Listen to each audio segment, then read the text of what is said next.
wilt thou lead me? Speak, I will go no further. Mark me. I will. My hour is almost come, when I, to sulphurous and tormenting flames, will surrender myself up. Alas, poor ghost. Pity me not, but render me thy serious hearing, to hear what I shall unfold. Well, speak, and I'm bound to hear. So are you to revenge when thou shalt hear.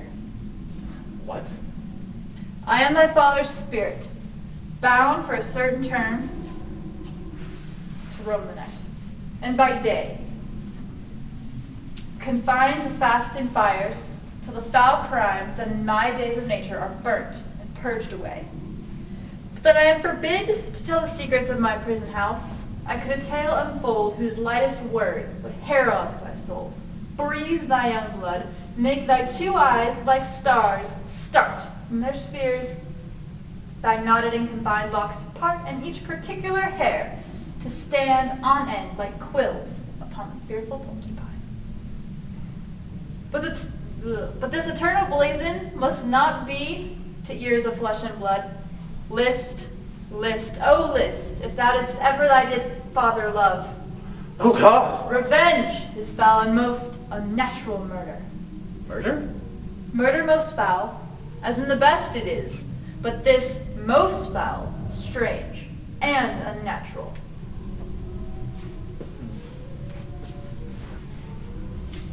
Haste to me know that I with wings as swift as meditation or the thoughts of love may sweep at my revenge.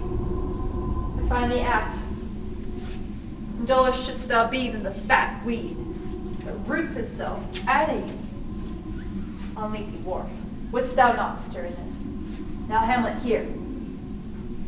'Tis given out that I, sleeping in my orchard, was stung by a serpent. So the whole ear of Denmark is, by forced process of my death, rankly abused. But know, thou noble youth, the serpent that did sting thy father's life now wears his crown. My prophetic soul, my uncle? Aye, that incestuous, that adulterate beast, with witchcraft of his wit, with traitorous gifts, O wicked wit and gifts that have the power so to seduce. One, to his shameful lust, the will of my most seeming virtuous queen. O Hamlet, what a falling off was there from me, whose love was of that dignity that it went hand in hand, even with the vow I made to her in marriage, and to decline upon a wretch whose unnatural gifts were poor to those of mine. But virtue, as it never will be moved, though lewdness court it in a shape of heaven, so lust, though to a radiant angel linked, will sate itself in a celestial bed and prey on garbage. But soft, methinks I scent the morning air. Brief let me be. Sleeping within my orchard, my custom always of the afternoon, upon my secure hour thy uncle stole with juice of cursed Hebenon in a vial, and in the porches of my ears did pour the leprous distilment, whose effect, that swift as quicksilver, holds such enmity with the blood of man, that it courses through the natural gates and alleys of the body, and with sudden vigor doth posit and curd, like eager droppings into milk, the thin and wholesome blood. So did it mine.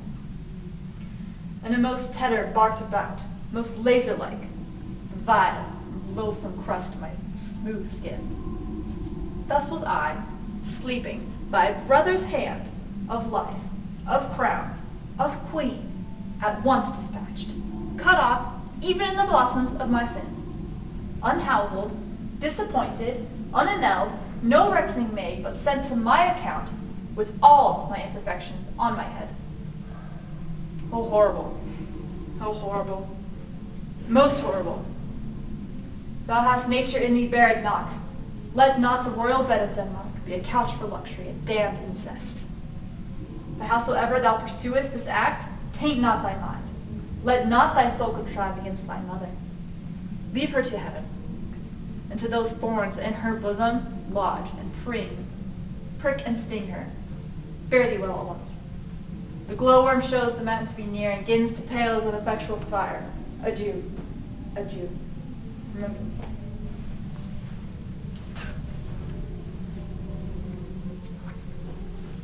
Oh, are you host of heaven, O earth? What else? Hold my heart. And you, my sinews, grow old, not instant, but bear me stiffly up and remember thee, I, thou poor ghost, while memories hold a seat. In this distracted globe, remember thee. Yes, from the table of my memory, I'll wipe away all trivial, fond memories, all wrong records, all saws of books, all forms, all pressures, all past. That youth and observation copied there, and thy commandment all alone shall live. Within the book and volume of my brain, unmixed with baser matter, yes, by heaven! O most pernicious women, O villain, smiling, damn villain, my tables may as I set it down, and one may smile and be a villain.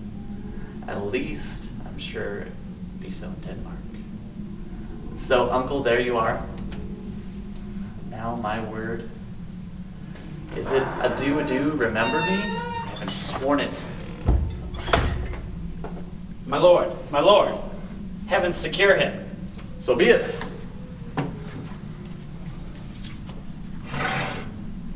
There's near a villain no dwelling all in Denmark, but he's an Arab native. There is no need ghost, my lord, come up from the grave to tell us this. Why, right, and you are in the right. And so, without more circumstance at all, I hold it fit that we shake hands and part. But you and your business desire shall point you. For every man does have business and has desire, such as it is for my own poor part. Look you, I'll go pray.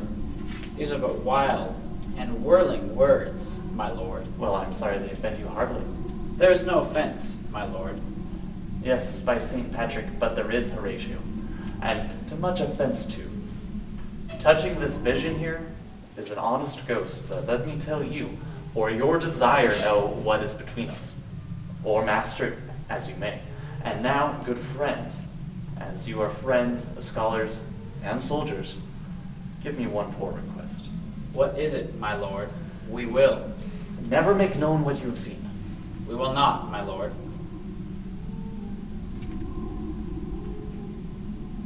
Illa-ho-ho, my lord. Hilly-ho-ho, boy. Bird, come over.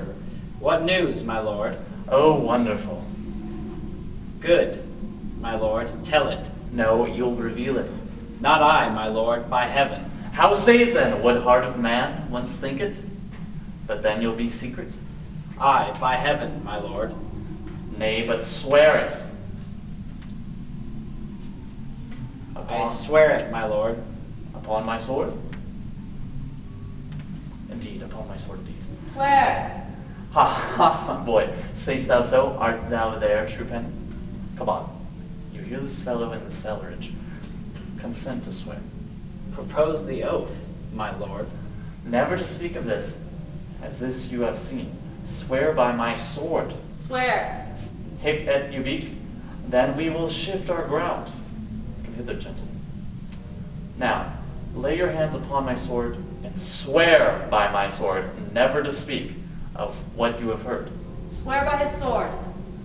Well said, old mole. Canst it work the earth so fast? A worthy pioneer once more remove good friends. O day and night, this is wondrous strange. And therefore a stranger given welcome. There are more things in heaven and earth, Horatio, than dreamt of in your philosophy.